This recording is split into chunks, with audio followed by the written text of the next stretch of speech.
ഞങ്ങൾക്ക് പാലക്കാടിനെ കുറിച്ച് ഞങ്ങൾക്ക് ഒരു സംശയവുമില്ല. ഇപ്പോൾ ലേറ്റസ്റ്റായിട്ട് കിട്ടുന്നവർ മുനിസിപ്പാലിറ്റിയിൽ വരെ ലീഡ് ചെയ്യാൻ സാധ്യതയുണ്ടെന്നാണ് ലേറ്റസ്റ്റായിട്ട് കിട്ടുന്നവർ. അങ്ങനെ വന്നാൽ 10-ലും മേലെ പോകും ഭൂരിപക്ഷം. അതല്ല മുനിസിപ്പാലിറ്റിയിൽ BJPക്കാണ് ലീഡെങ്കിൽ 5-നും 10-നും ഇടയ്ക്ക് അവിടെ ജയിക്കും. ആ കാര്യത്തിൽ ഞങ്ങൾക്ക് 100% കോൺഫിഡൻസ് ഉണ്ട്. ഇതിപ്പോൾ ഇങ്ങനെ പറയുന്നുണ്ട് 10, 5, 3 എന്നൊക്കെ കണക്ക് പറയുന്നുണ്ട്. KM ആണ് അവിടെ മത്സരിച്ചിരുന്നത് എങ്കിൽ ഇങ്ങനെ പറയേണ്ടി പോലും വരില്ലായിരുന്നു അല്ലേ? അല്ല, അതിനെക്കുറിച്ചിട്ട് ഇപ്പോൾ ചിന്തയില്ലല്ലോ. ഞാനിപ്പോൾ എപ്പോൾ എല്ലാ ഇലക്ഷൻ കയറി മത്സരിക്കേണ്ട ആവശ്യമില്ല.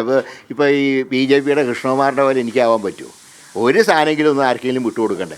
മുനിസിപ്പാലിറ്റി വന്നാൽ മത്സരിക്കും, അസംബ്ലി വന്നാൽ മത്സരിക്കും, പാർലമെൻറ്റ് വന്നാൽ മത്സരിക്കും. ഇനി വേറെ എവിടെയും മത്സരിക്കും, ഒരു സ്ഥലവും ബാക്കിയില്ല.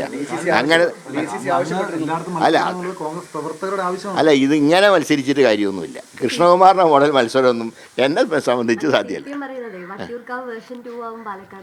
എങ്ങനെ? അതിപ്പോൾ നാളെ കാലത്ത് കാണാമല്ലോ.